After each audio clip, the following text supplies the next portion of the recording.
So eto na nga po mga idol, Coach Tim Con nakaisip ng magandang paraan para sa Gilas Pilipinas sa absence ng ilang mga player na hindi makakasama sa Doha International Cup. So bago natin yan ipagpatuloy kaibigan, please huwag niyo po munang kakalimutan na i-like at i-subscribe ang ating channel. Maraming salamat po. So ngayong araw nga po mga kaibigan ko ay lilipad na po papuntang Doha ang ating Gilas Pilipinas team.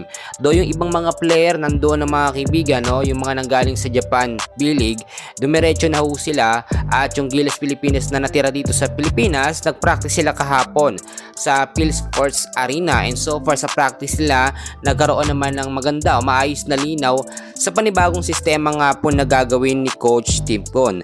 At dahil nga po dito sa second Doha International Cup, no, ay tatlong teams or tatlong bansa po ang makakalaban ng ating Gilas Pilipinas. Una nilang laban sa February 15 na huyan mga kaibigan, Qatar.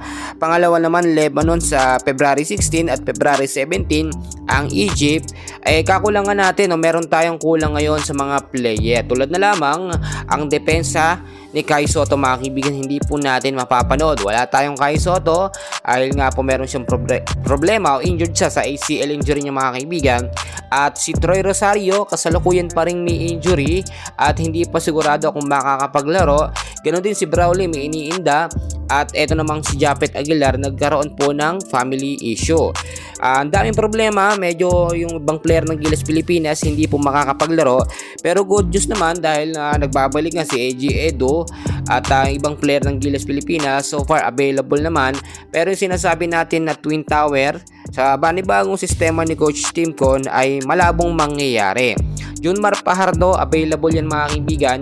Yung depensa niya talaga kinakailangan doblehin ho niya sa bansang Qatar. Alam naman natin mga kaibigan, kapag mga Arabic country nakakalaban ng Gilas Pilipinas, madalas nagkakaroon ng problema, no, or nagkakaroon po ng cooking show o bentang laban na nangyari nga po sa SGA, Strong Group Athletics ng Pilipinas, and hopefully wag po yan mangyari dito sa Gilas Pilipinas.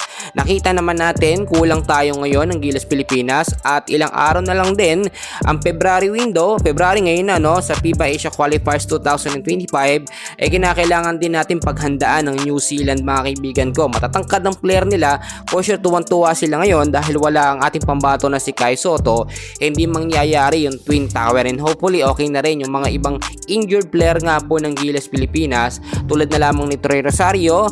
Eto nga pong si Justin Brownlee, alam naman natin mild lang yung naging injured niya sa may paa niya, makakapaglaro pa yan, at yung ibang player ng Gilas Pilipinas. So para ito muna ang update natin for today, no. So dyan lang kayo, huwag niyong kakalimutan na mag-like and subscribe sa ating channel. Maraming salamat po.